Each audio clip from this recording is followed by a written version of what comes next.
Hello good evening दोस्तों। आज हम पढ़ेंगे संविधान के जो मोस्ट इंपोर्टेंट आर्टिकल हैं। आपने इससे पहले ऐसा वीडियो कभी नहीं देखा होगा। एक ही वीडियो में हम पूरे आर्टिकल को पढ़ लेंगे और इनके इंपोर्टेंट आर्टिकल जो कैसे एग्जाम में क्वेश्चन आए वो भी मैं लास्ट में बताऊंगा कि क्वेश्चन कैसे कैसे आ रखे हैं। तो लास्ट तक वीडियो में बने रहेगा। और जो बंदे चाहते हैं कि हमारी पॉलिटी से एक दो क्वेश्चन आए, और पक्का क्वेश्चन आता है, आर्टिकल का क्वेश्चन आपके एग्जाम में 100% आता है। तो आप दोस्त ऐसा कीजिएगा कि आर्टिकल के क्वेश्चन है उस पीडीएफ से पूरे मिल जाएंगे आपको। पीडीएफ हम आपके टेलीग्राम पे डलवा देंगे, तो वीडियो को लास्ट तक देखिएगा, रिवीजन भी आराम से कर सकते हो लास्ट के अंदर। तो अगर आप चैनल पर नए हो तो सबसे पहले चैनल को कर लीजिएगा सब्सक्राइब। हम शुरू करते हैं आज भारतीय संविधान के प्रमुख आर्टिकल। आर्टिकल आपने देखा होगा, आर्टिकल 1, 2, 3, इसमें ना जब संविधान बना तो इसके अंदर क्या क्या लिखा हुआ था वो चीजें हमें पढ़नी है। तो मैं आर्टिकल नंबर 1 की बात करूं, शुरू करते हैं। जो भाग 1 के अंदर आर्टिकल नंबर 1, आर्टिकल नंबर 1 की बात करता हूं तो इसमें लिखा है कि भारत संघ का नाम और राज्य क्षेत्र, यानी किसी राज्य का क्षेत्र और संघ का नाम, ये आर्टिकल नंबर 1 में है। और आर्टिकल नंबर 2, नए राज्यों का प्रवेश या स्थापना, यानी किसी नए राज्य की स्थापना हो या नए राज्य का भारत के अंदर प्रवेश हो, यानी कोई जमीन हमने इंक्लूड की है, राज्य को इंक्लूड किया है, वो आर्टिकल नंबर 2 में बताएगा। किसमें बताएगा? आर्टिकल नंबर 2 में। अगर मैं बात करता हूँ आर्टिकल नंबर 3 में, तो आर्टिकल नंबर 3 का मतलब है नए राज्य का निर्माण करना, या नए जो वर्तमान में जो राज्य है उसमें कुछ चेंज करना, उसके क्षेत्र से सीमाओं में कुछ या नाम में चेंज करना। आपने देखा होगा अभी केरल का नाम केरलम कर दिया, या ऐसे कई स्टेट हैं जिनको जोड़ दिया गया। मध्य प्रदेश से किसी को अलग कर दिया, छत्तीसगढ़ को, ठीक है भाई। इस प्रकार से किसी को अलग कर दिया, एक क्षेत्र में बदलाव किया गया या नाम में बदलाव किया गया, वो आर्टिकल नंबर 3 में आएगा। किस में आएगा? आर्टिकल नंबर 3 में। अगर आर्टिकल नंबर 5 की बात करूं तो संविधान के प्रारंभ पर नागरिकता, इन नागरिकता के बारे में आर्टिकल नंबर 5 बताता है। और भाग कौन सा? 2। अगर मैं बात करूं आर्टिकल नंबर 6, अगर आर्टिकल नंबर 6 से बात करूं तो पाकिस्तान से भारत को प्रयोजन करने वाले व्यक्ति, यानी जो पाकिस्तान से कहां आ रहे हैं? भारत में आ रहे हैं। और साथ में बता रखा है पाकिस्तान को प्रयोजन करने वाले कुछ व्यक्तियों की नागरिकता के अधिकार, यानी आर्टिकल नंबर 6 और 7 हमें पाकिस्तान और भारत की नागरिकता के बारे में बताता है। अगर मैं बात करूं आर्टिकल नंबर 9, अगर आर्टिकल नंबर 9 की बात करूं तो विदेशी राज्य की नागरिकता स्वेच्छा से अर्जित करना, ये भारतीय नागरिक व्यक्तियों का नागरिक न होना, यानी कहने का मतलब है कोई व्यक्ति अपनी इच्छा से नागरिकता ग्रहण कर लेता किसी भी देश की, ठीक है। इसके बारे में ये जो आर्टिकल नंबर 9 बताता है। अगर आर्टिकल नंबर 10 की बात करता हूं तो नागरिकता के अधिकार का बना रहना, यानी नागरिकता के अधिकारों का बना रहना, इन जो आर्टिकल है ये हमारा आर्टिकल बने रहेंगे, ये आर्टिकल नंबर 10 कहता है। अगर आप सभी आर्टिकल का उल्लंघन करते हो तो आर्टिकल नंबर 10 इसकी अवहेलना करेगा। अगला देखो, अगर मूल अधिकार की बात करते हैं तो मूल अधिकार से रिलेटेड भी कुछ आर्टिकल हैं जो हम डिस्कस करेंगे। अगर आर्टिकल नंबर 12 की बात करूं तो ये मूल अधिकार की परिभाषा देता है, फंडामेंटल राइट की, यानी जो फंडामेंटल राइट्स हैं, जो हमारा अधिकार है, इनकी जो डेफिनेशन है या परिभाषा है वो आर्टिकल नंबर 12 में दे रखी है। अगर मैं बात करता हूँ अगर मोस्ट इंपोर्टेंट आर्टिकल की, तो ये आर्टिकल बड़ा इंपॉर्टेंट है, आर्टिकल नंबर 14, यानी विधि के समक्ष समानता। विधि के समक्ष समानता, कानून सबके लिए समान है, विधि का मतलब हुआ कानून। आर्टिकल नंबर 15 की बात करता हूं, धर्म, मूल वंश, जाति, लिंग या जन्म के स्थान पर किसी के साथ क्या नहीं होगा? भेदभाव नहीं होगा। ये आर्टिकल नंबर 15 में कहा है। जैसे मान लो कोई किस जाति का है या उसका मूल वंश कोई और है या धर्म कोई और है, जाति, धर्म, लिंग, स्थान, स्थान का मतलब कोई कहीं जन्म ले रखा है, तो उसके ऊपर क्या हम भेदभाव नहीं कर सकते हैं। ये आर्टिकल नंबर 15 में लिखा है। अगर मैं बात करता हूँ आर्टिकल नंबर 16, तो लोक नियोजन के विषय में अवसर की समानता, जैसे मोस्ट इंपोर्टेंट अगर पूछेगा अवसर की समानता, यही पूछ जाता बार बार आपसे एग्जाम में, यही पूछा जाएगा कि अवसर की समानता वो किस आर्टिकल के अंदर है, तो आप बोलोगे आर्टिकल नंबर 16। अगर बात करूं अस्पष्टता का अंत, तो अनटचेबिलिटी, अगर मैं बात करूं अनटचेबिलिटी, तो ये है आर्टिकल नंबर 17 में। किसमें? 17 में। आर्टिकल नंबर 18 की बात करूं तो ये है उपाधियों का अंत, ये इंपॉर्टेंट है। आर्टिकल नंबर 18 उपाधियों का अंत, यानी किसी भी प्रकार की कोई भी उपाधि नहीं दे सकता, ये है उपाधियों का अंत, आर्टिकल नंबर 18। ये भी इंपॉर्टेंट है। ये जितने आर्टिकल मैंने बताए हैं मूल अधिकार वाले, ये सभी इंपॉर्टेंट है। अगला देखिए, अगर मैं बात करूं आर्टिकल नंबर 19, यानी बोलने की स्वतंत्रता और कुछ इसके लिए संरक्षण, संरक्षण का मतलब इनको बचाना है, ये जो मैं अधिकार हैं इनको बचाने से रिलेटेड है, वो है आर्टिकल नंबर 19। कौन सा आर्टिकल है? Article number 19। अगर है आर्टिकल नंबर 20, अपराधों के लिए दोष सिद्ध के संबंध में संरक्षण, यानी कोई अपराध है उसके लिए जो आर्टिकल नंबर है वो आपको 20 बताएगा। आर्टिकल नंबर 21 मोस्ट इंपोर्टेंट है, इस चीज को समझिएगा। ये आर्टिकल नंबर 21 है, ये बड़ा इंपॉर्टेंट है, एग्जाम में बार बार रिपीट हुआ है। प्राण और दैहिक स्वतंत्रता का संरक्षण, यानी ये आर्टिकल है वो प्राण और दैहिक स्वतंत्रता के बारे में हमारे को बताता है। अगर बात करूं आर्टिकल नंबर 22, तो कुछ दशाओं में गिरफ्तारी और निरोध से संरक्षण, यानी जो आर्टिकल नंबर 12 है वो गिरफ्तारी से संबंधित हमारे बारे में बताता है। अगला मैं बात करूं मोस्ट इंपोर्टेंट आर्टिकल नंबर 23 ये क्या बताता है हमारे को कि मानव और दुर्व्यापार और बाल श्रम का प्रतिषेध, यानी मानव का दुर्व्यापार नहीं हो सकता, मानव को बेचा नहीं जा सकता ऐसा करके, यानी अगर कोई आपको बेच रहा है आपको पता नहीं चल रहा है, ठीक, इस प्रकार से ये आर्टिकल नंबर 23। अगर मैं बात करूं कि कारखानों आदि में बालकों के नियोजन का प्रतिषेध, यानी जो छोटे बालक हैं अगर वो कारखानों में काम कर रहे हैं तो ये आर्टिकल नंबर 24 उसका क्या करेगा? विरोध करेगा। आर्टिकल नंबर 24 ये विरोध करता है, ये मना करता है कि कोई छोटा बच्चा कारखानों या ऐसी जगह पे काम ना करे जो उसके लायक नहीं हो। आगे देखें, अगर आर्टिकल नंबर 25 अंतःकरण की और धर्म के अबाध रूप से मान्य आचरण और प्रचार करने की स्वतंत्रता, इन आप किसी भी धर्म को मानते हो उसका प्रचार कर सकते हो, उसको मतलब उसका आचरण उसका मतलब उसको मान सकते हो। जैसे कि मतलब आप सिख धर्म के हो तो भाई केस कंघा ये रख सकते हो, और आपका कोई, मैं हिंदू धर्म का हूं तो मैं भी किसी धर्म को अपना सकता हूं। ये आचरण का मतलब है उसका अनुसरण करना। आचरण का मतलब क्या होगा? उसका अनुसरण करना है। अगला है आर्टिकल नंबर 26 क्या है कि धार्मिक कार्यों के प्रबंध की स्वतंत्रता, यानी कोई भी धार्मिक कार्य करोगे ये आपकी स्वतंत्रता है, यह आर्टिकल नंबर 26 में बता रखा है। आर्टिकल नंबर 27 किसी विशिष्ट धर्म की अभिवृद्धि के लिए करों कि समुदाय के बारे में, कोई धर्म को प्रचार मतलब आगे बढ़ाने के लिए, किसी धर्म को आगे बढ़ाने के संबंध में आर्टिकल नंबर 27 है। अगर आर्टिकल नंबर 28 की बात करूं तो शिक्षण संस्थाओं में, मतलब कहने का मतलब धार्मिक और शैक्षिक संस्थाओं के बारे में इसमें बता रखा है आर्टिकल नंबर 28 में। अगर मैं बात करता हूँ आर्टिकल नंबर 29 मोस्ट इंपोर्टेंट है और कई बार एग्जाम में रिपीट हुआ। अगर ये मैं तो इंपोर्टेंट लगा रहा हूँ, ये सबसे ज्यादा पूछे गए हैं और जो लिखे हुए हैं वो एग्जाम में आने की संभावना है। जिसके ऊपर स्टार लगा रहा हूँ वो सबसे ज्यादा पूछे गए हैं, जो अभी स्लाइड में सभी हैं ये पूछने की प्रबल संभावना है। अगर मैं आर्टिकल नंबर 29 की बात करूं तो ये है अल्पसंख्यक वर्गों के हितों का संरक्षण। इन जो अल्पसंख्यक वर्ग हैं उनके जो अलग प्रोटेक्शन दे रखे हैं वो आर्टिकल नंबर किसमें है? 29 में है। अगर बात करें आर्टिकल नंबर 30 की, तो जो शिक्षण संस्थाएं हैं, ये जो शिक्षा की संस्थाएं हैं वहां पर अल्पसंख्यक वर्गों का क्या है? अलग से अधिकार है, अलग से राइट्स हैं कि उनके ऊपर कोई शोषण नहीं कर सकता है। आर्टिकल नंबर 32 लगाओ मोस्ट इंपोर्टेंट आर्टिकल नंबर 32, अनुच्छेद 32 क्या है इसके बारे में थोड़ा डिटेल से बताता हूँ कि ये संवैधानिक उपचारों का अधिकार है। इसे संवैधानिक उपचारों के बारे में कौन बताता है? आर्टिकल नंबर 32, और इसे डॉक्टर भीमराव अम्बेडकर ने इसे संविधान की आत्मा या हृदय, heart and soul of constitution, यानी संविधान की हार्ट या सोहल बोल दो जो भी है, वो डॉक्टर भीमराव अम्बेडकर ने कहा। किसने कहा? डॉक्टर भीमराव अम्बेडकर ने।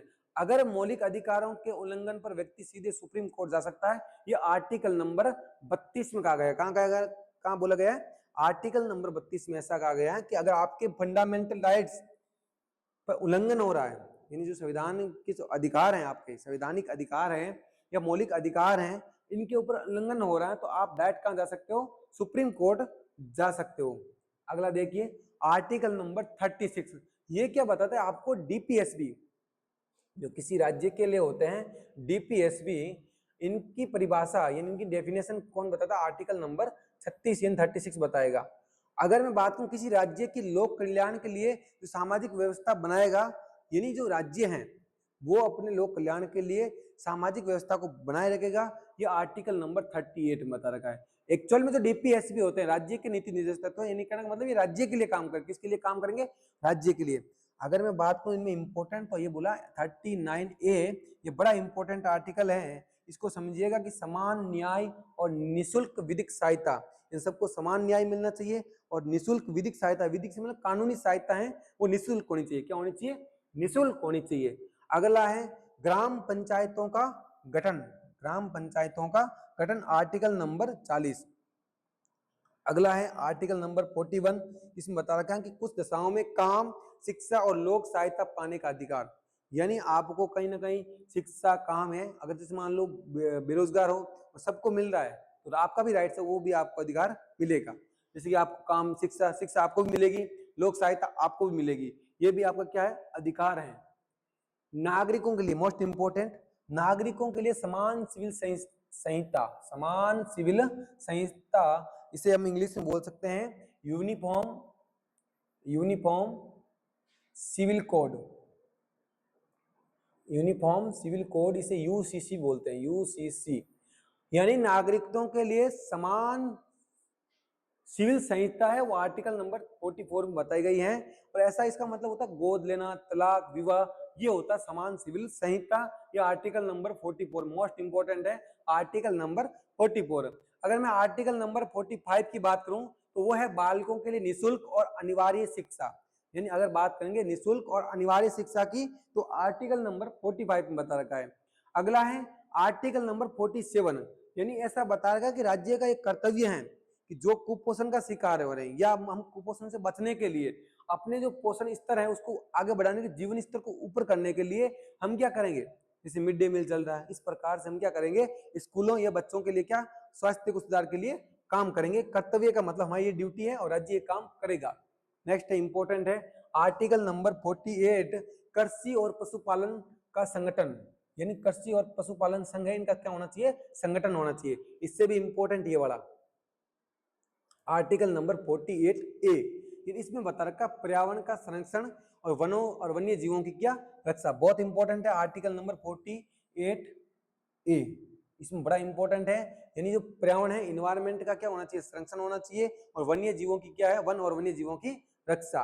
अगर मैं बात करता हूँ आर्टिकल नंबर 49, ये क्या बोलता है, जैसे हमारे राष्ट्रीय जो महत्व के लिए जो स्थान है, कोई वस्तु हो गई जो राष्ट्रीय महत्व के लिए, हमारे देश के लिए महत्व के लिए बड़ी इंपॉर्टेंट है, जैसे आपने बोले ताजमहल हो गया, लाल किला हो गया, ऐसी चीजों का हम क्या करेंगे, बचाएंगे। ऐसी चीजों का हमें क्या करना है, संरक्षण करना है, यानी उनको बचाना है। ये आर्टिकल नंबर 49 में कहा रखा है।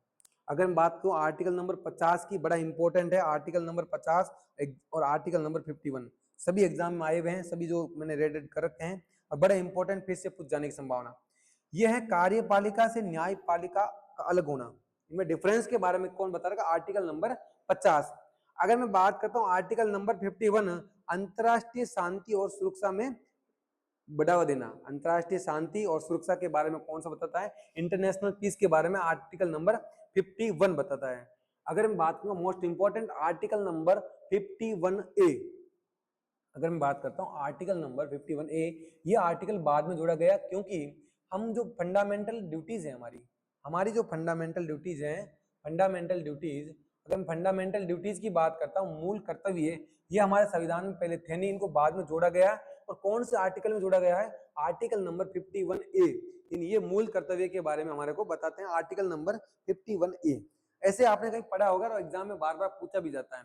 अगर मैं बात करूं भारत के राष्ट्रपति से संबंधित कुछ आर्टिकल और आगे आगे, जैसे कि आर्टिकल नंबर 52, ये क्या बताता है, आर्टिकल नंबर 52 ये बताता हमारे को कि भारत का एक क्या होगा, राष्ट्रपति होगा, ये आर्टिकल नंबर 52 बताएगा कि भारत का एक राष्ट्रपति होगा, आर्टिकल नंबर 52। अगर मैं आर्टिकल नंबर 53 की बात करूं तो संघ की कार्यपालिका शक्ति के बारे में कौन बताता है, आर्टिकल नंबर 53। अगर मैं 54 की बात करूं तो राष्ट्रपति का निर्वाचन, इलेक्शन है राष्ट्रपति का, वो कैसे होगा इसके बारे में, सॉरी ये बताएगा आपका 55 कि निर्वाचन की नीति क्या रहने वाली है, और निर्वाचन के बारे में कौन बताएगा, आर्टिकल नंबर 54। और इसका जो कार्यकाल है, पद अवधि है, वो आर्टिकल नंबर 56, किसकी, राष्ट्रपति के बारे में, किसके बारे में, राष्ट्रपति की जो पद अवधि है इसके बारे में आपका आर्टिकल नंबर 56।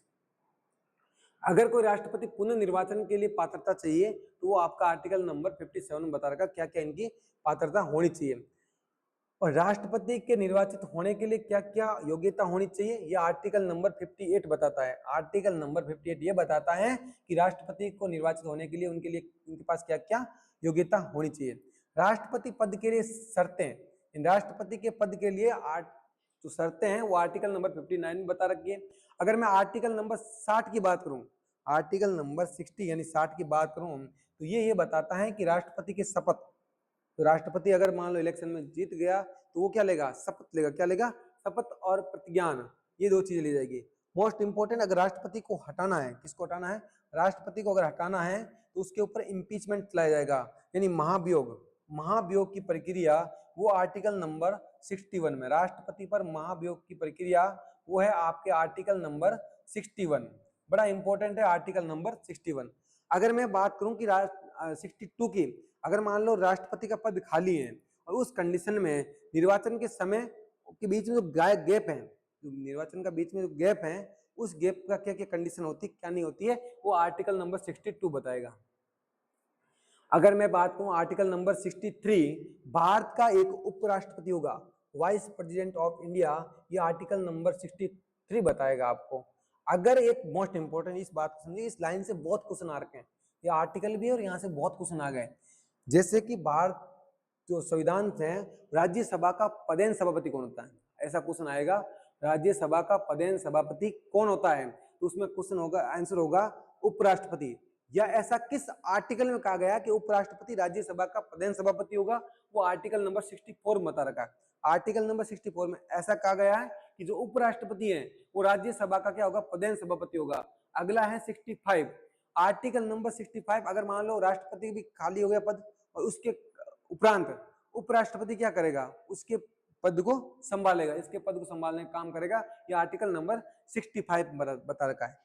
आर्टिकल नंबर 66 में ये बता रखा है उपराष्ट्रपति का जो निर्वाचन है, उसका इलेक्शन कैसे होना है, वो आर्टिकल नंबर 66 में बता रखा है। अगर मैं बात करूं आर्टिकल नंबर 67, उपराष्ट्रपति की जो कार्यकाल है पद अवधि का, और 69 में है उपराष्ट्रपति द्वारा शपथ और प्रतिज्ञान, और 72 में क्या है, अगर राष्ट्रपति के पास जो है मृत्यु दंड को माफ करने की भी क्षमता होती है, यानी किसी भी समाधान, यानी अगर बात करूं राष्ट्रपति के समाधान की शक्ति, अगर बात करेंगे हम समाधान की शक्ति राष्ट्रपति, वो आर्टिकल नंबर 72 में, आर्टिकल नंबर 72 में राष्ट्रपति के समाधान की शक्ति के बारे में बता रखा है। वो किसी भी जो आपको दंड दे रखा है उसको कम किया जा सकता है, उसको आगे बढ़ाया जा सकता है, ऐसा करके इसमें आपको पूरा बता रखा है। अगर बात करूं आर्टिकल नंबर 73, तो ये बता संघ की कार्यपालिका की शक्ति का विस्तार, मंत्री परिषद के अनुच्छेद का विवरण, इन जो मंत्री परिषद है और इसकी कार्यपालिका शक्ति का जो विस्तार है वो आर्टिकल नंबर 73 में बता रखा है। और राष्ट्रपति को सहायता और सलाह देने के लिए मंत्री परिषद होगी, वो आर्टिकल नंबर 74 में बता रखा है। यानी जो मंत्री परिषद होगी वो राष्ट्रपति को सलाह दे सकती है, देने के लिए वो आर्टिकल नंबर 74 में बता रखा है। प्रधानमंत्री और मंत्रियों के बारे में आर्टिकल नंबर 75, आर्टिकल नंबर 75 बताता है प्रधानमंत्री और उनके मंत्रियों के बारे में। अगला है attorney general of India, Bharat का एक महान्यायवादी होगा, ये आर्टिकल नंबर 76 में बता रखा है, अटॉर्नी जनरल ऑफ इंडिया। अगर बात करें भारत सरकार के कार्य का संचालन करेगा महान्यायवादी, ये आर्टिकल नंबर 77 में बता रखा है। अगर ये प्रधानमंत्री का कर्तव्य होता है, आर्टिकल नंबर 78 में क्या बता रखा है कि प्रधानमंत्री का कर्तव्य होगा कि राष्ट्रपति को वो जानकारी दे, इस जो डिटेल है उनके बारे में जानकारी देने का जो कर्तव्य ड्यूटी है, ये प्रधानमंत्री की ड्यूटी है कि वो राष्ट्रपति को जानकारी देगा, सलाह देगा, ये आर्टिकल नंबर 78 में बता रखा है। अगर हम बात करें, तीनों आर्टिकल बड़े इंपॉर्टेंट है, ये तीनों आर्टिकल नंबर 79, 80 और 81, इनके बारे में क्या है। अगर 79 की बात करूंगा तो ये संसद के बारे में बता रहा है, और ये जो राज्य के बारे में बता रहा है, कौन सा, राज्यसभा के बारे में 80, और 81 बता रहा है लोकसभा के बारे में। इसको लोग ट्रिक से भी याद करते हैं, सरला, 79, 80 और 81, इस प्रकार से ये तीनों आर्टिकल बड़े इंपॉर्टेंट है संसद, राज्यसभा और लोकसभा के स्ट्रक्चर के बारे में या संरचना के बारे में। अगर मैं बात करूं संसद के सदनों की अवधि, इन जो संसद के अंदर सदन चलते हैं उनके जो बीच में जो अवधि होती है, पीरियड होता है, वो 83 के अंदर बता रखा है। किस आर्टिकल के अंदर, आर्टिकल नंबर 83। अगर मैं बात करता हूँ आर्टिकल नंबर 84, संसद के सदस्य होने के लिए क्या क्या योग्यता होनी चाहिए, उनके बारे में बता रखा है आर्टिकल नंबर 84 के अंदर। जो संसद का सत्र होता है, जब संसद का सत्र कितने टाइम बाद में, कौन कौन सत्र होते हैं, और जब सत्र कब अवकाश होता है, कब विघटन होता है, वो आर्टिकल नंबर 85 में बता रखा है। किस बता रखा है, आर्टिकल नंबर 85 में। और अगला बता रखा है सदनों के अभिभाषण और उनको संदेश भेजने का राष्ट्रपति का अधिकार है, यानी सदन होते हैं उनके लिए संदेश भेजने का काम होता है राष्ट्रपति का। और ये आर्टिकल नंबर किस में बता रखा है, आर्टिकल नंबर 86 में बता रखा है कि जो सदन है उनके अभिभाषण के लिए राष्ट्रपति के पास अधिकार होता है कि वो संदेश भेजेगा, वो मैसेज भेजेगा कि हमारे सदन में ये सदन होने वाला है। राष्ट्रपति के पास विशेष अभिभाषण, यानी राष्ट्रपति अपनी ओर से विशेष अभिभाषण ले सकता है, वो आर्टिकल नंबर 87 में, किसमें दे बता रखा है, आर्टिकल नंबर 87 बता रखा है। ये भी अच्छा आर्टिकल है कि अगर बात करेंगे आर्टिकल नंबर 88 की, इसमें ये बता रखा है कि जो सदन है इसमें मंत्री और महान्यायवादी अटॉर्नी जनरल के पास क्या होता है, अलग से राइट्स होते हैं, अलग से कानून होता है, अधिकार होता है। ये किस में बता रखा है, आर्टिकल नंबर 88 में ये क्वेश्चन आया हुआ है।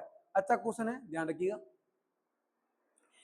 अगर मैं आर्टिकल नंबर 89 की बात करूं, आर्टिकल नंबर 89 जो बड़ा इंपॉर्टेंट है, अगर राज्यसभा का सभापति और उपसभापति के बारे में कौन सा आर्टिकल बताएगा, article number 89।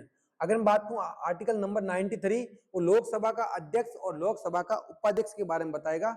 Article number 93 Lok Sabha का अध्यक्ष और उपाध्यक्ष। अगर मैं बात करता हूं आर्टिकल नंबर 97, आर्टिकल नंबर 97 सभापति और उपसभापति तथा अध्यक्ष उपाध्यक्षों के वेतन, यानी अभी मैंने बताया राज्यसभा के सभापति, उपसभापति, लोकसभा का अध्यक्ष और उपाध्यक्ष, इनके वेतन और भत्तों के बारे में आर्टिकल नंबर 97 बताता है। संसद का सचिवालय, ये आर्टिकल नंबर 98 में बता रखा है। और सदस्यों द्वारा, संसद के सदस्यों द्वारा शपथ और प्रतिज्ञान, ये आर्टिकल नंबर 99 बता रखा है। ये जो गणपूर्ति बहुत इंपॉर्टेंट है, यही वर्ड आता है गणपूर्ति। सदन में जो मतदान होता है, इसके बाद रिक्तियों के होते हुए सदन के कार्य की शक्ति होती है और गणपूर्ति है, आर्टिकल नंबर 100 बड़ा इंपॉर्टेंट है, आर्टिकल नंबर 100। और ये गणपूर्ति के बारे में बहुत इंपॉर्टेंट है, आर्टिकल नंबर 100। अगर मैं बात करता हूं आर्टिकल नंबर 105, संसद के सदनों की तथा उनके सदस्यों और समितियों की शक्तियां और विशेष अधिकार के बारे में बता रखा है। इनसे संसद के सदन होते हैं और संसद के जो सदस्य हैं, उनकी समितियां हैं, उनके पास जो शक्तियां होती है और विशेष अधिकार होता है, स्पेशल राइट्स होते हैं, वो आर्टिकल नंबर किसमें बता रखे हैं, आर्टिकल नंबर 105 में बता रखे हैं। जो संसद के सदस्य होते हैं, उनके वेतन और भत्ते के बारे में कौन बताएगा, आर्टिकल नंबर 106 बताएगा। अगला देखिएगा, अगले मैं बात करता हूं आर्टिकल नंबर 108। अगर बात करेंगे दोनों सदनों की अगर संयुक्त बैठक बिठानी है, अगर मुझे संयुक्त बैठक यही पूछा जाएगा डायरेक्ट की संयुक्त बैठक के बारे में, ये जो है ना संयुक्त बैठक, इसके बारे में कौन सा आर्टिकल है, तो आप बोलोगे आर्टिकल नंबर 108 है, वो संयुक्त बैठक के बारे में बताएगा।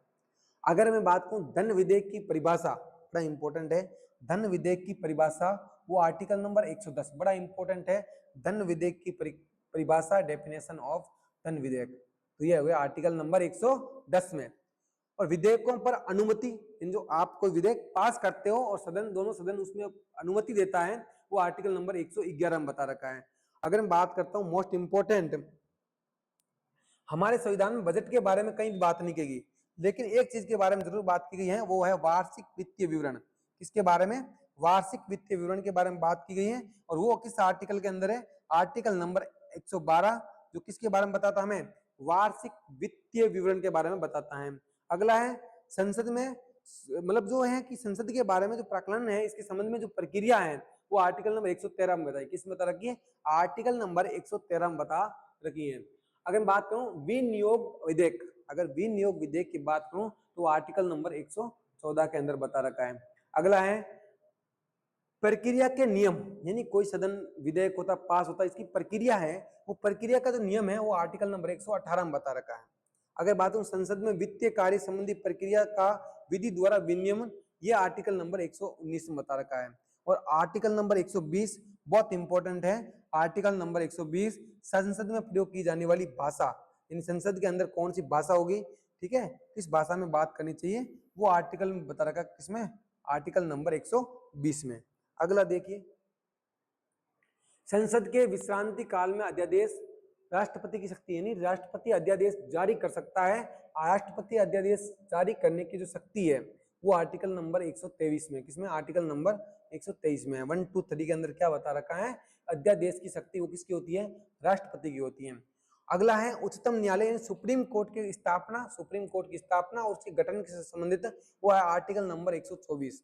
आर्टिकल नंबर 1, 2 पर बताता है कि सुप्रीम कोर्ट की स्थापना और उसके गठन के बारे में। और जो सुप्रीम कोर्ट के न्यायाधीश हैं उनके वेतन के बारे में आर्टिकल नंबर 125। और कार्यकारी मुख्य न्यायमूर्ति की नियुक्ति, जो मेन मुख्य न्यायमूर्ति होगा वो उसके लिए आर्टिकल नंबर 126 बताएगा।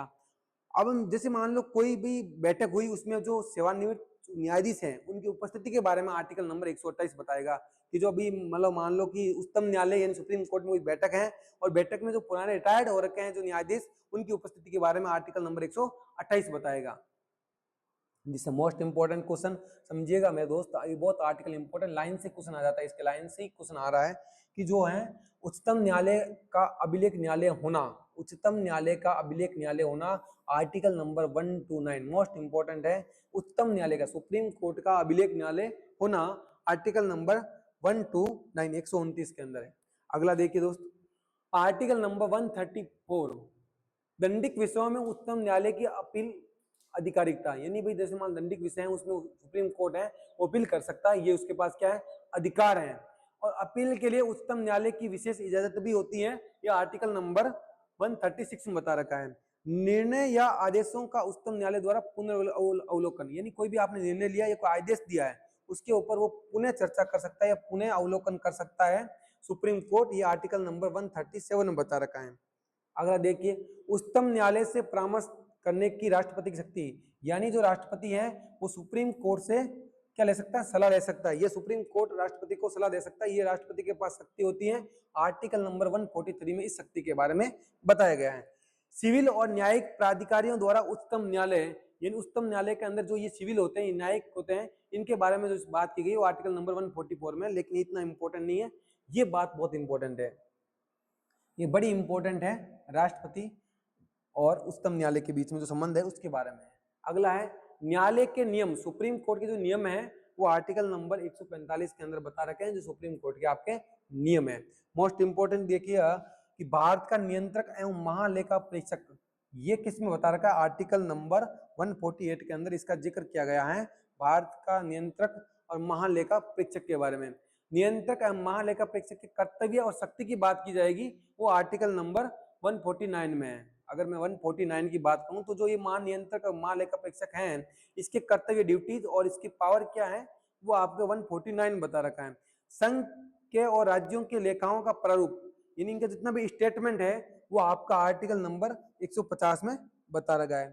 अगला देखिए, अगर मैं बात करता हूँ राज्यों के राज्यपाल, यानी किसी राज्य का जो गवर्नर होता है, स्टेट का गवर्नर, वो किस आर्टिकल के अंदर है, एक जैसे भी हमने पढ़ा 52 की, सिर्फ आर्टिकल नंबर 52 की बात की तो इसमें है प्रेसिडेंट, यानी राष्ट्रपति के बारे में। इसी प्रकार से राज्य के अंदर होता है राज्यपाल, क्या होता है, जैसे सेंटर में राष्ट्रपति होता है, इसी प्रकार से स्टेट के अंदर क्या होता है, राज्य का गवर्नर होता है राज्यपाल, वो आर्टिकल नंबर 153 में बता रखा है। अगर मैं बात करूं राज्य की कार्यपालिका की शक्ति, वो राष्ट्रपति के पास, राज्यपाल के पास होगी, यह आर्टिकल नंबर 154 बता रखा है। राज्यपाल की नियुक्ति 155 में, और राज्यपाल की जो पद अवधि है वो 156 में, और राज्यपाल बनने की योग्यता वो आर्टिकल नंबर 157 में, और 158 बता रखा है राज्यपाल के पद के लिए क्या क्या शर्तें होनी चाहिए, वो आर्टिकल नंबर 158 में बता रखा है। इस प्रकार से राज्यपाल के इंपॉर्टेंट आर्टिकल है वो समझ लिए। आगे देखो इंपॉर्टेंट आर्टिकल और, राज्यपाल द्वारा शपथ, वो आर्टिकल नंबर 159 में। अगर राज्यपाल भी क्या कर सकता है, जैसे राष्ट्रपति दंड को, फांसी हो या जो छोटी मोटी सजा है उनको माफ कर सकता है, फांसी की सजा को भी माफ कर सकता है, इसी प्रकार से राज्यपाल भी आर्टिकल नंबर 161 के तहत जो भी आपको दंड दे रखा है, राज्यपाल अपनी शक्ति का प्रयोग करके उस दंड को माफ करवा सकता है। आर्टिकल नंबर 162 राज्य की कार्यपालिका की शक्ति का विस्तार, आर्टिकल नंबर 162 के अंदर बता रखा है। अब ये देखिए मोस्ट इंपोर्टेंट, जैसे राष्ट्रपति प्रधानमंत्री से सलाह ले सकता है, जैसे राष्ट्रपति प्रधानमंत्री या मंत्री परिषद से सलाह ले सकता है, वैसे ही राज्यपाल क्या करेगा, राज्यपाल है ये राज्यपाल मंत्री परिषद से सलाह ले सकता है, ये आर्टिकल नंबर 163 में बता रखा है। मंत्रियों के बारे में कोई अन्य उत्पन्न है, अगर कोई मंत्री है उसके बारे में कोई रिलेटेड जो नियम कानून है वो आर्टिकल नंबर 164 के अंदर है। अगला देखिए, राज्य का महाधिवक्ता, जैसे महान्यायवादी होता है सेंट्रल गवर्नमेंट में, वही होता है महाधिवक्ता, वो आर्टिकल नंबर 165, बहुत पूछा हुआ क्वेश्चन है भाई दोस्त, क्वेश्चन बहुत ज्यादा पूछा हुआ, महाधिवक्ता।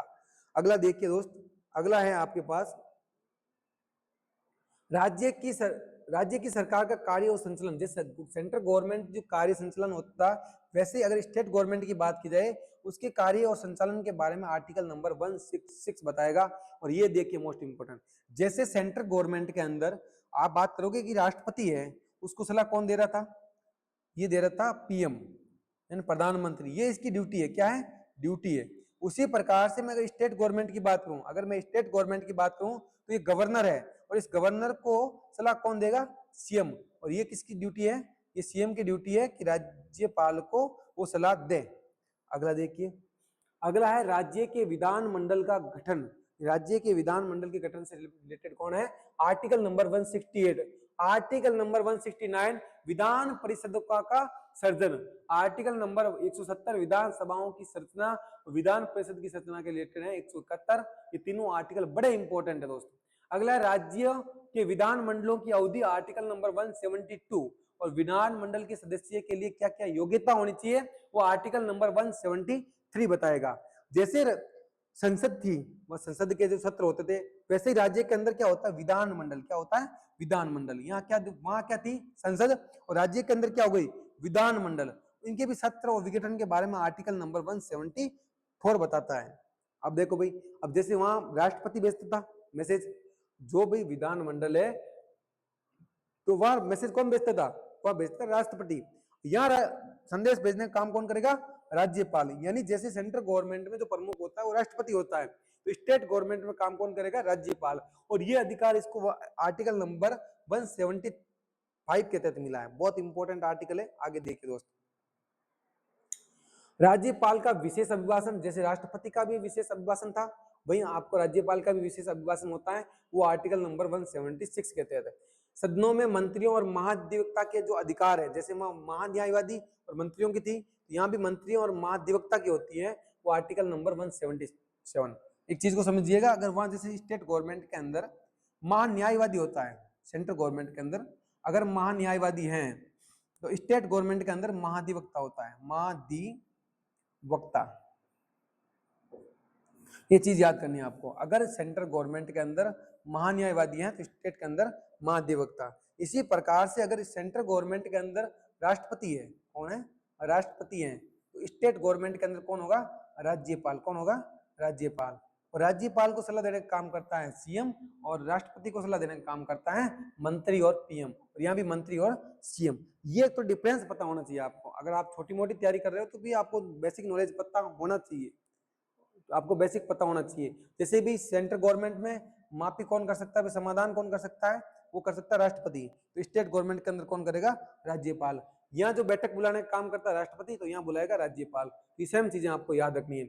वहां जैसे कि आपका था राज्यसभा, तो यहाँ है विधानसभा। क्या है, विधानसभा। विधानसभा का अध्यक्ष और उपाध्यक्ष कौन होता है, इसके बारे में आर्टिकल नंबर 178 बताएगा आपको। जैसे कि विधान परिषद, विधान, जैसे वहां लोकसभा है। देखो भाई, अगर हम विधानसभा की बात करूं, राज्य के अंदर जो विधानसभा होती है, वैसे ही सेंट्रल गवर्नमेंट के अंदर क्या होती है, राज्यसभा। क्या होती है, राज्यसभा। और जैसे सेंट्रल गवर्नमेंट के अंदर लोकसभा होती है, और स्टेट गवर्नमेंट के अंदर क्या होगी, विधान परिषद। क्या होगी, विधान परिषद। विधान परिषद हर स्टेट में नहीं होती है, भी ध्यान रखना, हर स्टेट में विधान परिषद नहीं है। भारत के 6 राज्य हैं जहां विधान परिषद है। तो विधान परिषद में क्या होगा, सभापति और उपसभापति होगा। और यही जैसे क्या होगा, अध्यक्ष और उपाध्यक्ष, सभापति और उप सभापति के वेतन, और विधान मंडल का सचिवालय, राज्य के विधान मंडल का सचिवालय है। ये आर्टिकल नंबर किसमें बता रखा है, ये आर्टिकल नंबर आपका 187 बता रखा है। इसको क्रॉस कर लीजिएगा दोस्त। ये जो राज्यसभा है वो राज्यसभा के बारे में आपका बताएगा, ये विधान परिषद, और लोकसभा है वो विधानसभा के बारे में, ये ध्यान रखना आपको। नेक्स्ट देखिए, अगर मैं 194 की बात करूं, आर्टिकल नंबर 194 विधान मंडलों के सदनों और सदस्यों की सम्मतियां और शक्तियों के बारे में जो विशेष अधिकार है, जैसे हमने वहां पढ़ा था राज्यसभा, लोकसभा, उनके सदन है, उनकी सदस्य हैं, उनकी शक्तियां हैं, वैसे ही स्टेट गवर्नमेंट के अंदर क्या होता है, विधान मंडल होता है, उनके सदन होते हैं, उनके सदस्य होते हैं, उनकी शक्तियां और उनके स्पेशल राइट्स हैं, वो आर्टिकल नंबर 194 में बता रखे हैं। और इसी प्रकार के इन विधान मंडल के जो सदस्य होते हैं, इनके वेतन और भत्तों के बारे में कौन बता रहा है, आर्टिकल नंबर 195 बता रहा है। जैसे हमने कंपैरिजन किया, सेंटर और स्टेट का कंपैरिजन किया, जैसे कि आर्टिकल नंबर ए आपने देखा कि 1 से 100 के बीच में सेंट्रल गवर्नमेंट के बीच में चल रहा है, तो आगे जो आर्टिकल है वो स्टेट गवर्नमेंट के बारे में चल रहे हैं। अगला देखिए, दो आर्टिकल नंबर 209 राज्य के विधान मंडल में वित्तीय कार्य संबंधी प्रक्रिया का विधि द्वारा विनियमन। यानी जो वित्तीय कार्य है, वो जो कार्य होगा वो कानूनी तरीके से होगा, कानूनी तरीके से होगा, प्रक्रिया पूरी लागू होगी। ये आर्टिकल नंबर 209 में बता रखा। आर्टिकल नंबर 210 में विधान मंडल में प्रयोग की जाने वाली भाषा, जैसे वहां था संसद के अंदर प्रयोग की जाने वाली भाषा, यहाँ क्या है, विधान मंडल। यहाँ क्या है, विधान मंडल। वहां था संसद, तो वहाँ आर्टिकल नंबर अलग था। यहाँ आर्टिकल नंबर 210 है कि विधान मंडल के अंदर कौन सी भाषा प्रयोग की जाएगी। विधान मंडल के 2 भागों की, विधानसभा और विधान परिषद। अगला देखिएगा, आर्टिकल नंबर 212 न्यायालयों द्वारा विधान मंडल की कार्रवाई की जांच न किया जाना। अगर मान लो न्यायालय है, वो विधान मंडल की कार्रवाई उसकी जांच न किया जाएगा, ये आर्टिकल नंबर 212 में है। ये आर्टिकल नंबर 212 में इसमें स्पष्ट बता रखा है। Article number 14। यानी आपको पढ़ा होगा कि 124 के अंदर आपने सुप्रीम कोर्ट की बात की। किसकी बात की? Supreme court. सुप्रीम कोर्ट किसके लिए? सेंट्रल गवर्नमेंट के लिए। किसके लिए? सेंट्रल गवर्नमेंट में। अगर मैं स्टेट गवर्नमेंट की बात करूं, ये सेंट्रल गवर्नमेंट की बात हो रही है। अगर मैं बात करूं, ये सेंट्रल गवर्नमेंट की बात हो रही है, तो अगर मैं स्टेट गवर्नमेंट की बात करूंगा तो ये देगा 214। और यहाँ क्या होगा? उच्च न्यायालय। वहां होता उच्चतम न्यायालय, वहां होता उच्चतम, इसे बोलते हैं सुप्रीम कोर्ट। क्या बोलेंगे? Supreme court. जबकि उच्च न्यायालय का मतलब होगा हाई कोर्ट। क्या होगा? High court. ये आर्टिकल नंबर 214 के अंदर बताया गया। उच्च न्यायालय को अभिलेख न्यायालय होना, जैसे सुप्रीम कोर्ट का भी उच्चतम न्यायालय का अभिलेख न्यायालय होना, यहाँ है उच्च न्यायालय का अभिलेख न्यायालय होना, वो आर्टिकल नंबर 215 में बता रखा है। उच्च न्यायालयों का गठन, वहां जैसे भाई हमने देखा सुप्रीम कोर्ट का गठन, यहाँ क्या है? उच्च न्यायालय का गठन, आर्टिकल नंबर 216 में। अगर मैं बात करूं आर्टिकल नंबर 217, यानी न्यायाधीश हैं जो उस न्यायालय के न्यायाधीश, उनकी नियुक्ति और पद की शर्तों के बारे में आर्टिकल नंबर 217। और जो हाई कोर्ट के कुछ न्यायालयों, जो हाई कोर्ट के कुछ नियम है वो उच्च न्यायालय पर लागू होना, ये आर्टिकल नंबर 218 में बता रखा है। उच्च न्यायालय के न्यायाधीश द्वारा शपथ, वो किस में बता रखा है? Article number 219। न्यायाधीशों का वेतन 221। और न्यायाधीश एक उच्च न्यायालय से दूसरे उच्च न्यायालय का अंतरण, किसी न्यायाधीश का एक से दूसरे न्यायालय में अंतरण होना, ये किसका? आर्टिकल नंबर 222 में। कार्यकारी मुख्य न्यायमूर्ति की नियुक्ति, जो मेन मुख्य न्यायमूर्ति होगा हाई कोर्ट का, वो आर्टिकल नंबर 222 में बता रखा है।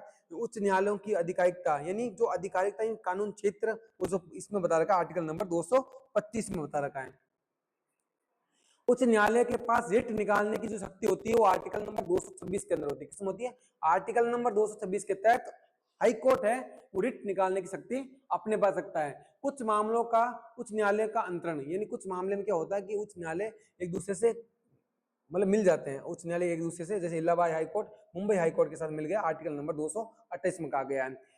अब देखो भाई, उस न्यायालय के अधिकारी और सेवक तथा वे, यानी सब इसके बारे में, अधिकारियों के बारे में, खर्चे के बारे में आर्टिकल नंबर 229 बताता है।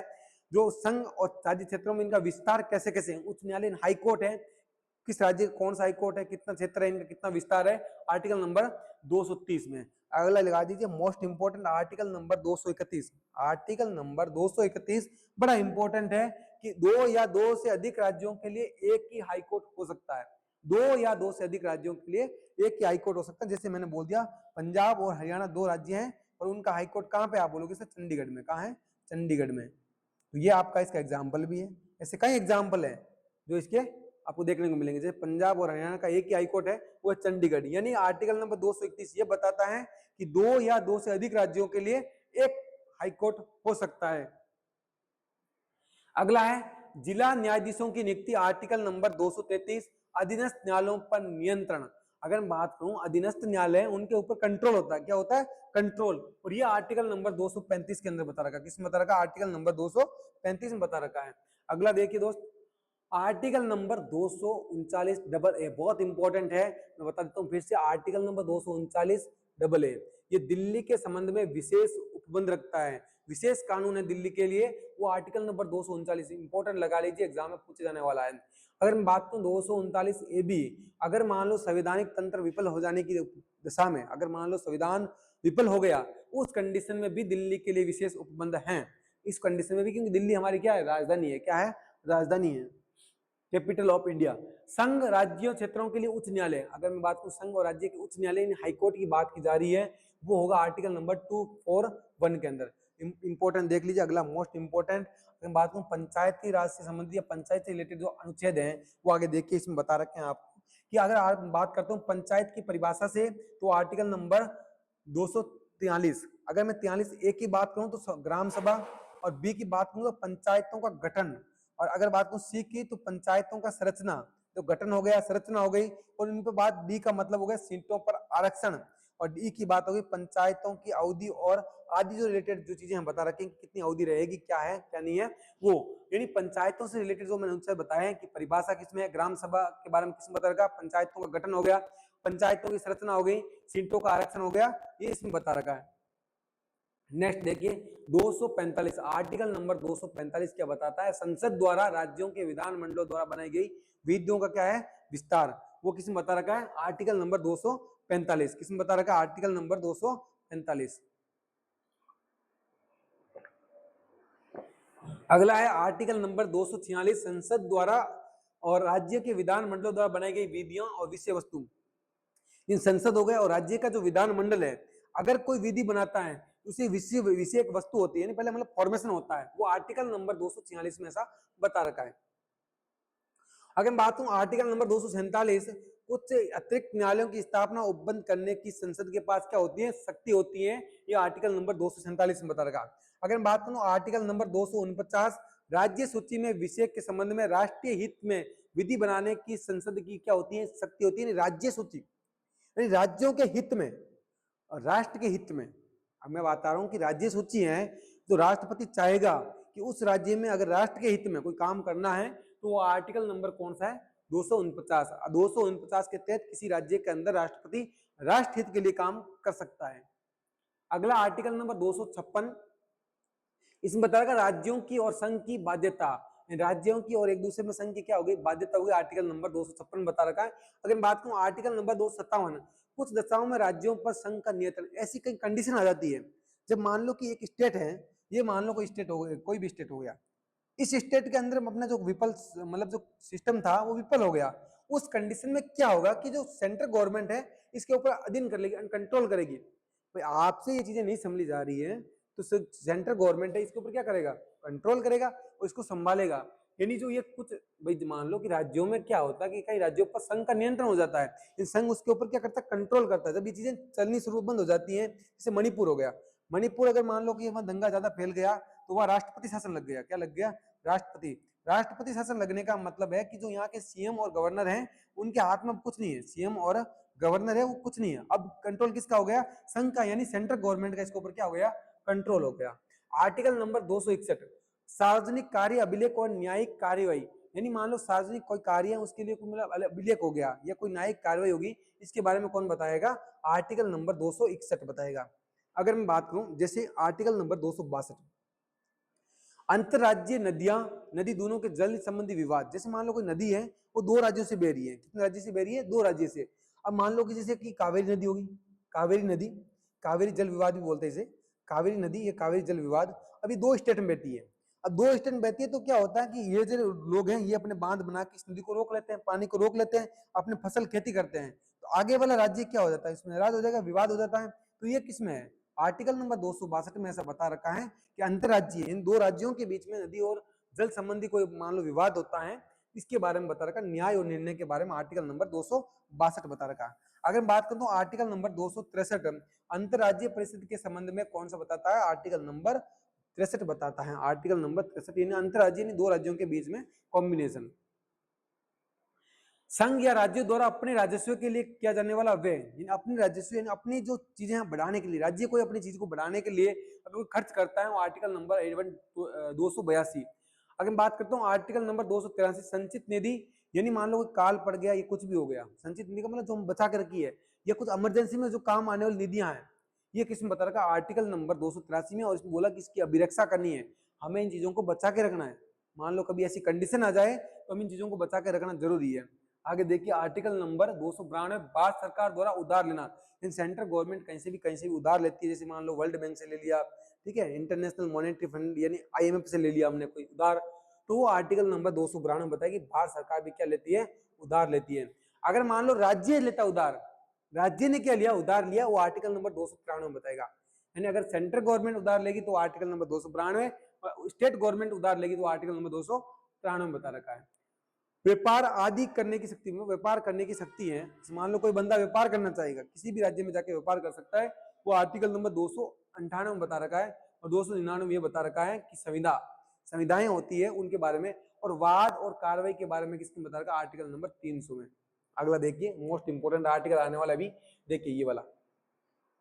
आपने देखा कि हमने जो शुरुआत हुई थी हमारे संविधान की, उस समय हमारे पास 7 मौलिक अधिकार थे, कितने अधिकार थे, 7, अब बचे 6, यानी एक मौलिक अधिकार हमने हटा दिया, वो कौन सा था, संपत्ति का अधिकार। कौन सा था, संपत्ति का अधिकार।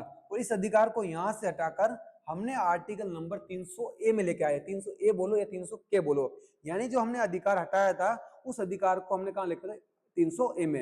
यानी विधि के प्राधिकार के बिना व्यक्तियों का संपत्ति से वंचित नहीं किया जाए, जब तक कोई कानून नहीं बनाया, कोई कानून नहीं है, तब तक किसी भी व्यक्ति को अपने संपत्ति से वंचित नहीं किया जा सकता है। ये हमने जो अधिकार था इन संपत्ति का अधिकार वो हमने हटाया था और फिर इसको यहाँ लेके आ गए, यानी इसमें कुछ अलग से प्रावधान किया गया था। आर्टिकल नंबर बहुत इंपॉर्टेंट है, आर्टिकल नंबर 300 ए, याद कर लेना, आर्टिकल नंबर 300 ए एग्जाम में कई बार पूछा हुआ है। अगला देखिए आर्टिकल नंबर 301, व्यापार वाणिज्य और समागम की स्वतंत्रता। हम किसी भी जगह पे व्यापार कर सकते हैं, कहीं बेच सकते हैं, एक्सपोर्ट इंपोर्ट कुछ भी कर सकते हैं, घूम भी सकते हैं, ये बता रखा है इसमें आर्टिकल नंबर 301 में। संघ या राज्यों की सेवा करने वाले व्यक्तियों की भर्ती और सेवा की शर्तें, इनको ऐसे मान लो संघ हो गया, ऐसे कोई मतलब कोई राज्य की सेवा करना चाहता है या कोई संघ है या देश की सेवा करना चाहता है, तो इसका मतलब हो गया कोई व्यक्ति हो गया वो किसी देश की सेवा करना चाहता है, उसको अलग से भर्ती कर रहे हैं, वो आर्टिकल नंबर 309 में बता रहा है। किसमें बता रखा? आर्टिकल नंबर 309 में। संघ या राज्य की सेवा करने वाले व्यक्तियों की पद अवधि यानी कितना कार्यकाल रहेगा, कितनी किस समय, वो सब इसमें बताएगा, मतलब उसका क्राइटेरिया है वो किसमें बताएगा? आर्टिकल नंबर 3 में बता रखा है कि संघ राज्य सेंट्रल गवर्नमेंट या स्टेट गवर्नमेंट में कोई व्यक्ति अपनी सेवा करना चाहता है, देश सेवा जैसे किसी भी कुछ भी हो गया, तो वो किसमें आएगा? Article number 310। अखिल भारतीय सेवाएं, अखिल भारतीय सेवाएं हैं वो आर्टिकल नंबर 312 बता रखी है, अखिल भारतीय सेवाओं के बारे में आर्टिकल नंबर 312।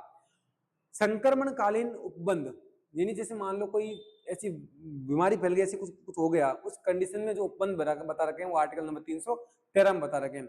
संघ और राज्यों के लिए लोक सेवा आयोग, इन लोक सेवा आयोग दोनों सेंट्रल गवर्नमेंट और स्टेट गवर्नमेंट के लिए होंगे, ये बता रखा आर्टिकल नंबर 315 के अंदर।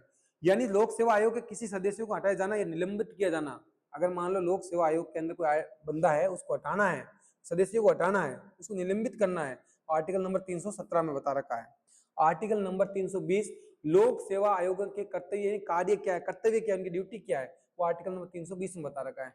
लोक सेवा आयोग के कर्तव्यों का विस्तार करने की शक्ति, यानी जैसे मान लो कानून है, उनके करने के जो काम है वो अपने हिसाब से विस्तार भी कर सकता है, उनकी शक्ति के बारे में बता रखा है, वो आर्टिकल नंबर 321 के अंदर बता रखा है। लोक सेवा आयोगों के व्यय खर्चे, वो आर्टिकल नंबर 322 में बता रखा है, और इनके प्रतिवेदन ये आर्टिकल नंबर 323 में बता रखा है। अगला देखिए, निर्वाचन के अधीक्षण, निदेशन और नियंत्रण का निर्वाचन आयोग में नियत होना, ये सब देखो भाई निर्वाचन है किसी कंट्रोल में होना, निर्वाचन आयोग के कंट्रोल में होना। देखो भाई निर्वाचन का अधीक्षण और निदेशन और नियंत्रण ये निर्वाचन आयोग इलेक्शन कमीशन के कंट्रोल में होना, ये आर्टिकल नंबर 324 में बता रखा है। यानी निर्वाचन ऐसे ही पूछ सकता है आपसे, क्वेश्चन ऐसे भी आ सकता है कि निर्वाचन आयोग है, ये इसका हमका जिक्र कहाँ किया गया? आपका जिक्र किया गया आर्टिकल नंबर 324 के अंदर का जिक्र किया गया है। निर्वाचन आयोग का, निर्वाचन आयोग के कंट्रोल में रहेगा कौन? ये नियंत्रण रहेगा, ये निरीक्षण निदेशन ये सब किसका कंट्रोल में होना चाहिए? निर्वाचन आयोग का कंट्रोल में होना चाहिए। अगला है धर्म, मूलवंश, जाति या लिंग के आधार पर किसी व्यक्ति का निर्वाचक नामावली में सम्मिलित किए जाने के लिए अपात्र न होना, उसके द्वारा किसी विशेष निर्वाचक नामावली सम्मिलित किए जाने वाला दावा नहीं किया जाना चाहिए। यानी कहने का मतलब कोई धर्म के नाम पे बोला ना मैं तो उसी में नाम आना चाहिए मेरा, ऐसा कुछ नहीं होगा। इन धर्म के नाम पे, लिंग के आधार पर या कोई मूल वंश के आधार पर आप निर्वाचन के अंदर नहीं बता सकते कि मुझे निर्वाचक में वहां आना है, या मैं जो इलेक्शन के लिए खड़ा हुआ तो भी नहीं आएंगे, विशेष निर्वाचन में आपका नाम नहीं आएगा। अगला है लोकसभा और राज्यसभा, लोकसभा और राज्यों की विधानसभाओं के लिए निर्वाचन का वयस्क मताधिकार पे आधार होना। यानी मान लो कि जैसे मान लो हमारे इधर वोट हो रहे हैं, वोटिंग हो रही है, तो जो एक क्राइटेरिया बता रखा है कि मत अधिकार मिनिमम कितने एज का बंदा कर सकता है। सेंट्रल गवर्नमेंट के अंदर अलग कानून है और स्टेट गवर्नमेंट के अंदर अलग कानून है। यह आर्टिकल बता रखा 326 के अंदर, किसमें बता रखा? आर्टिकल नंबर 326 के लिए। विधानमंडल के लिए निर्वाचन के संबंध में उपबंध करने की शक्ति आर्टिकल नंबर 327 और 328 ये बताता है कि निर्वाचन के संबंध में उपबंध करने के लिए उस विधानमंडल की क्या क्या शक्ति हो सकती है, उस विधानमंडल की क्या क्या शक्ति हो सकती है, वो आर्टिकल नंबर 328 में। अगर निर्वाचन संबंधी जो मामला है, अगर उसमें न्यायालय के हस्तक्षेप का वर्जन है, तो ये क्या आर्टिकल नंबर 329 बताता है कि निर्वाचन के संबंध में न्यायालय जो का मामला है वो हस्तक्षेप है, वो निर्वर्जन है।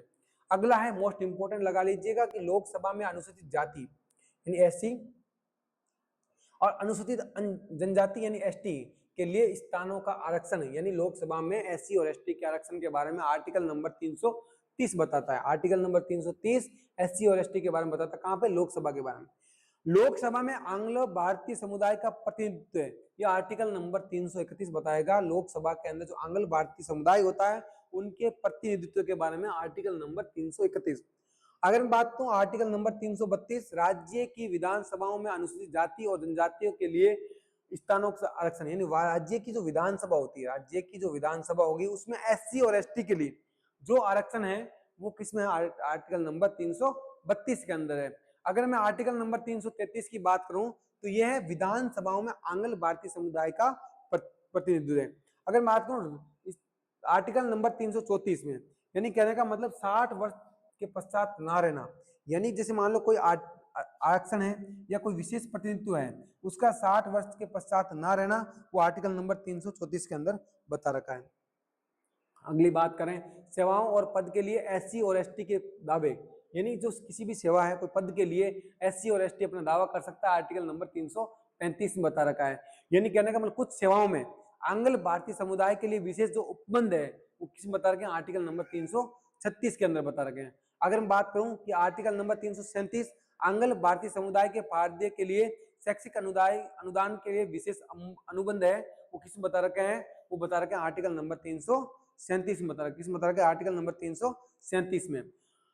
अगला देखिए आर्टिकल नंबर 338, बड़ा इंपॉर्टेंट है, ध्यान देखिएगा आर्टिकल नंबर 338।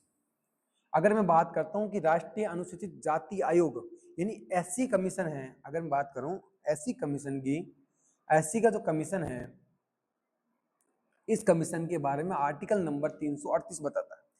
अगर मैं बात करूं एसटी कमीशन के बारे में, अगर मैं अनुसूचित जनजाति कमीशन के बारे में बात करूंगा तो वो आर्टिकल नंबर 338 ए बताएगा। कौन सा बताएगा, आर्टिकल नंबर 338 ए। अगर मैं बात करता हूं आर्टिकल नंबर 339 अनुसूचित क्षेत्रों के प्रशासन और अनुसूचित क्षेत्रों जनजातियों के कल्याण के बारे में संघ का नियंत्रण, यानी जो एससी और एसटी के जो क्षेत्र होते हैं उनके कल्याण के लिए जो कंट्रोल होता है, ये नियंत्रण होता है, वो संघ का भी होता है। ये आर्टिकल नंबर कौन सा बताएगा, आर्टिकल नंबर 339 बताता है। अगला देखिए आर्टिकल नंबर 340 पिछड़े वर्गों की दशाओं के अन्वेषण के लिए आयोग की नियुक्ति, यानी जो आर्थिक रूप से पिछड़ गए हैं उनके लिए एक आयोग बनाओ, उनकी नियुक्ति करो, उनकी जांच की जाए, तो उसके लिए आर्टिकल नंबर 340। और देखो अनुसूचित जनजातियां, अनुसूचित जातियों के मतलब एससी के लिए, एससी के लिए अगर हम बात सिर्फ एससी के लिए, एससी कमीशन के लिए 338 और सिर्फ एससी के लिए 341 और एसटी के लिए कौन सा है, आप बोलोगे सर 342। अगर बात करें संघ की राजभाषा, संघ की राजभाषा ये आर्टिकल नंबर 343 के अंदर बता रखा है। और आर्टिकल नंबर 344 राजभाषा के संबंध में आयोग और संसद की समिति, यानी राजभाषा है संघ की जो राजभाषा है उसकी जो आयोग और संसद की जो समिति है वो आर्टिकल नंबर 344 में बता रखी है। अगर मैं बात करूं राज्य की राजभाषा और राजभाषाएं, राज्य की जो राजभाषा है उसकी जो राजभाषाएं हैं वो आर्टिकल नंबर 345 में। अगर मैं दो आर्टिकल की बात करूं आपके सामने, आर्टिकल नंबर 343 और आर्टिकल नंबर 345 बड़े इंपॉर्टेंट आर्टिकल हैं, याद करके जाना, एग्जाम में सीधे क्वेश्चन आते हैं। एक राज्य और दूसरे राज्य के बीच या किसी राज्य और संघ के बीच अगर कोई राजभाषा के बीच में कुछ टकराव है वो आर्टिकल नंबर 346 के अंदर बता रखा है। अगला है उच्चतम न्यायालय उच्च न्यायालय के अधिनियमों और विधेयक आदि के लिए प्रयोग की जाने वाली भाषा, यानी सुप्रीम कोर्ट हाई कोर्ट के नियम और कानून और विधेयक के लिए जो भाषा प्रयोग की जाती है वो उस भाषा के बारे में आर्टिकल नंबर 348 बताता है। सुप्रीम कोर्ट हाई कोर्ट के जो विधेयक और कानून है उनके लिए जो भाषा यूज होती है उसके बारे में। आर्टिकल नंबर 349 भाषा से संबंधित कुछ विधियां अधिनियमित करने के लिए विशेष प्रक्रिया होती है, यह आर्टिकल नंबर 349 में बता रखा है। ये देखिए प्राथमिक स्तर पर मातृभाषा में शिक्षा की सुविधाएं, अगर प्राथमिक स्तर यानी जो प्राइमरी जो लेवल होता है वहां पर मातृभाषा में शिक्षा की जो सुविधाएं होती है वो आर्टिकल नंबर 350 ये चीजें जोड़ी गई है। जैसे मान लो 350 आर्टिकल था, इसमें हमने क्या कर दिया, 350 ए कर दिया, इसका मतलब हमने संविधान के अंदर क्या किया, संशोधन किया और संविधान में सोचा गया कि ये आर्टिकल ये चीज होनी चाहिए, वो होनी चाहिए थी, कहाँ पे लेके आए, तो बोला यहाँ पे लेके आओ 350 का एक पार्ट और बनाओ, तो इसके अंदर इसको डाल दिया, इसलिए ये बन गया 350 ए बन गया। अगला है 350 ख में भाषाई अल्पसंख्यक वर्गों के लिए क्या है, विशेष अधिकार, क्या है, विशेष अधिकार, यानी भाषा और अल्पसंख्यक जो वर्ग हैं इनके लिए क्या अलग से हिंदी भाषा के विकास के लिए निर्देश, मोस्ट इंपोर्टेंट, इन जो हिंदी भाषा है हमारी राष्ट्रीय भाषा हिंदी है तो इसके जो विकास के लिए निर्देश अलग से रूल बनाए गए थे वो किसमें बता रखे हैं, आर्टिकल नंबर 351 में बता रखे हैं। अगर मैं बात करूं आपातकाल, तो आपातकाल होता है अगर उसकी मैं उद्घोषणा करता हूं, यह जो राष्ट्रपति आपातकाल की उद्घोषणा करता है वो आर्टिकल नंबर 352 बता रखा है, मोस्ट इंपोर्टेंट आर्टिकल है आर्टिकल नंबर 352 और ये उद्घोषणा के बारे में आर्टिकल 352 बताता है आपात की उद्घोषणा। अगर उद्घोषणा का जो प्रभाव है, यानी कहने का मतलब किस क्षेत्र में ये प्रभाव पड़ रहा है, ये किस क्षेत्र के लिए है, तो आर्टिकल नंबर 352 बताता है कि जो आपात है उसकी उद्घोषणा का जो इफेक्ट है वो किस क्षेत्र तक है। अगर मैं बात करूं, जैसे कि आपने आपातकाल लगा दिया, क्या लगा दिया, आपातकाल लगा दिया। मान लो कोई एक राज्य है, एक यूनिक राज्य हो गया, और उसके अंदर मान लो संवैधानिक तंत्र फेल हो गया, ये सिस्टम क्या हो गया, फेल हो गया। अगर किसी राज्य का सिस्टम फेल हो गया, उस कंडीशन में क्या लगेगा, आपातकाल लगेगा। उसे बोलते हैं 356, आर्टिकल नंबर 356 के तहत राष्ट्रपति लगाता है राष्ट्रपति शासन।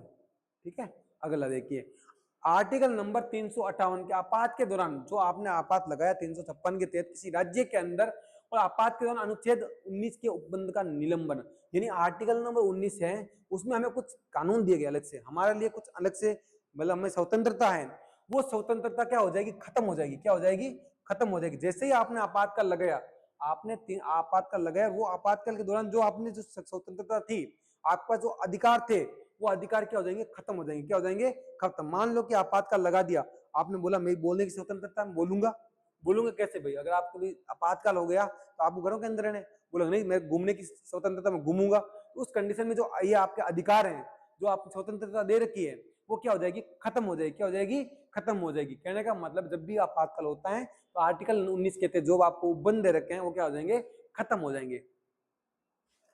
अगर मैं बात करूं आर्टिकल नंबर 359, आपात के दौरान भाग 3 द्वारा प्रदत्त अधिकार का परिवर्तन निलंबन, ये यानी कहने का मतलब जो आपको अधिकार दिए गए, मूल अधिकार, फंडामेंटल राइट्स दिए गए हैं, और आपका आपातकालीन आपातकाल लग गया, तो आर्टिकल नंबर 359 कहता है उनका क्या हो जाएगा, निलंबन हो जाएगा। क्या हो जाएगा, निलंबन हो जाएगा। अगला देखिए आर्टिकल नंबर 360, अभी तक ये भारत के अंदर कभी लगा नहीं है। वित्तीय आपात क्या है, वित्तीय आपात यानी देश के अंदर क्या है, कगा लिया जाए, देश गरीब कांटे में चला जाए, खाने के लिए कुछ भी नहीं बचे, उस कंडीशन में लगेगा आर्टिकल नंबर 360 के तहत वित्तीय आपात, यानी धन की कमी हो गई, कुछ भी नहीं बचा हमारे पास। अगला है राष्ट्रपति, राज्यपाल और राज प्रमुखों का जो संरक्षण है, उनको बचाना, ये पद को बचाना हमारे को, राज्यपाल राष्ट्रपति ऐसा होना चाहिए। आर्टिकल नंबर 361 बोलता है इनका क्या होना चाहिए, संरक्षण होना चाहिए, इनके लिए प्रोटेक्शन अलग से होना चाहिए। अलग देखिए संविधान का संशोधन करने की शक्ति और उसके लिए प्रक्रिया। मान लो आपने संविधान लिखा, और संविधान लिखते समय आपने बोला कि लिख तो दिया, लेकिन यह चीज ये होनी थी, चीज दिमाग बाद में चलता है, कुछ चीजों के लिए दिमाग बाद में काम आता है। मैंने बोला यहाँ जैसे इस स्लाइड के अंदर ये चीज होनी थी, अब उसको संशोधन करके वो चीज डाली जाएगी। क्या की जाएगी, संशोधन। बुक तो आपने लिख दी, अब उसमें संशोधन करना है। क्या करना है, संशोधन करना है। तो संशोधन करने के लिए हमने देखो साउथ अफ्रीका से क्या लिया, वहां से प्रक्रिया ली, संविधान संशोधन की प्रक्रिया, और उस प्रक्रिया को लेकर हमने कहा डाल दिया था, आर्टिकल नंबर 368 के अंदर डाल दिया। उसकी प्रक्रिया क्या क्या होनी चाहिए, इसके पास शक्ति क्या है, वो सब बताया गया इसमें। अगर मैं आर्टिकल नंबर 369 की बात करूं तो राज्य सब सूची के विशेष विषयों में विधि बनाने की जो संसद की इस प्रकार की अस्थायी शक्तियों मानो समवर्ती सूची के विषय में, यानी जो समवर्ती सूची है, राज्य के लिए समवर्ती सूची है, उसके लिए कानून संसद इस प्रकार से अस्थायी जो कानून बनाती है, उनके पास जो शक्तियां होती है वो आर्टिकल नंबर 361 के अंदर है, 69 के अंदर, सॉरी। आर्टिकल नंबर 370 आपने पढ़ा होगा बहुत, के लिए जम्मू कश्मीर राज्य के लिए संबंध में अस्थायी उपबंध थे, उसको हटा दिया गया। जो विशेष कानून थे जम्मू कश्मीर के अंदर, आर्टिकल नंबर 370 के अंदर, उनको हटा दिया गया। अगर बात करूं जैसे कि महाराष्ट्र और गुजरात के लिए स्पेशल कानून, वो 371 के अंदर है, और 371 के अंदर नागालैंड राज्य के लिए विशेष उपबंध दे रखे हैं, असम के लिए 371 ख में दे रखे हैं, मणिपुर के लिए 371 ग में दे रखे हैं। ये इंपॉर्टेंट है क्योंकि अभी ये क्या है, चर्चा में लेटेस्ट है, और लेटेस्ट चीजें पूछी जाएगी। अगर मैं बात करूं आंध्र प्रदेश के लिए 371 ग में दे रखा है, और आंध्र प्रदेश के केंद्रीय विश्वविद्यालय की स्थापना के लिए ये आर्टिकल है। आर्टिकल नंबर 371 च वो सिक्किम राज्य के संबंध में है, और मिजोरम के लिए 6 बता रखा है, आर्टिकल नंबर 371 6। अरुणाचल प्रदेश के लिए j बता रखा है। इस प्रकार से जो अलग अलग विशेष राज्य हैं उनके लिए जो उपबंध है, अगर किसी राज्य में हिस्सा चल रही है तो उसके लिए आर्टिकल, जैसे मान लो अभी मेरे को लगा कि मणिपुर बड़ा इंपॉर्टेंट है, तो मैं इस चीज को याद करके जाऊंगा, मैं इस चीज को याद करूंगा, इसको मैं इग्नोर नहीं कर सकता हूं क्योंकि एग्जाम में आएगा। अगला आर्टिकल गोवा के लिए, तो ये जय है, ठीक है भाई। अगर उच्च न्यायालयों के न्यायाधीश के बारे में कुछ देखो भाई, उच्च न्यायालय है उसके जो हाई कोर्ट के जो न्यायाधीश होते हैं उनके लिए विशेष उपबंध होते हैं, कुछ अलग से कानून होते हैं, उनके लिए कुछ अलग चीजें बनी होती हैं, वो है आर्टिकल नंबर 376 के लिए। अगर मैं मान लेखा परीक्षक की बात करूं उसके लिए कुछ विशेष उपबंध, वो आर्टिकल नंबर 377। अगर लोक सेवा आयोग के बारे में कुछ विशेष उपबंध, वो 378 के बारे में। देखो भाई यानी आंध्र प्रदेश विधानसभा की अवधि के बारे में कुछ विशेष अपबंध है। यानी जो आंध्र प्रदेश की विधानसभा है वो उनसे हमसे अलग है, वो हमारे लिए से अलग है, क्योंकि लिए विशेष उपबंध है। और वो किसके अंदर बताया गया? 378 के अंदर बताया। किसके अंदर बता रखा? 378 के अंदर। अगर मैं बात करूं आर्टिकल नंबर 392 की, तो कठिनाइयों को दूर करने के लिए राष्ट्रपति के पास क्या होती है? शक्ति होती है। कोई कठिनाइयां हैं, अब उनको दूर करना है तो राष्ट्रपति के पास क्या होती है? शक्ति होती है। मान लो कोई राज्य के अंदर बहुत ज्यादा हिंसा हो गई, भड़क गए, कुछ हो गया, तो राष्ट्रपति अपने पास क्या रखता है? एक शक्ति रखता है, उसके द्वारा वो कठिनाइयों को क्या कर देगा? दूर कर देगा। अगला है कि संक्षिप्त नाम है वो आर्टिकल नंबर 393 में बता रखा है। और आर्टिकल नंबर 394 बहुत इंपॉर्टेंट है, हिंदी भाषा में प्राधिकृत पाठ। आर्टिकल नंबर 394 इस प्रकार से मैंने कम से कम समय में बहुत अच्छा कंटेंट देने की कोशिश की। पूरे के पूरे 395 आर्टिकल कंपेयर करके बताया कि राज्य का राज्यपाल होता है, उसी प्रकार सेंटर में राष्ट्रपति होता है, विधानसभा का लोकसभा, राज्यसभा, इस प्रकार से मैंने कंपेयर करके बताया कैसे कैसे क्वेश्चन आ सकते हैं, कौन से इंपॉर्टेंट थे, कौन से बार बार एग्जाम में पूछे गए थे। तो आप इन आर्टिकलों को याद करना जरूरी है, क्योंकि आपका आर्टिकल क्वेश्चन आना है, तो आप इनको नेग्लेक्ट नहीं कर सकते, इनको नहीं छोड़ सकते। अगर छोड़ोगे तो फिर वही है कि एक नंबर कट जाएगा। तो मैंने इस वीडियो में इसलिए कंपाइल किया, और ये वीडियो इंपॉर्टेंट है, इसलिए मैंने इस वीडियो को पूरा कंपाइल करके आपके पास भेज दिया है। आप इस वीडियो को पूरा देखिएगा, लास्ट तक देखिए, आपको वीडियो अच्छा लगा है तो कमेंट कीजिएगा प्यारा सा। आपको ऐसा कौन सा टॉपिक चाहिए जो आपके एग्जाम में बार बार आता है, वहां से क्वेश्चन आता है और दिक्कत आती है, तो मैं पूरा डाटा एक ही साथ एक ही वीडियो में आपको भेज दूंगा, और इसी की पीडीएफ आपको टेलीग्राम पे मिल जाएगी। ऐसे ही अच्छे वीडियो के लिए हमारे चैनल को सब्सक्राइब कीजिएगा। Thank you.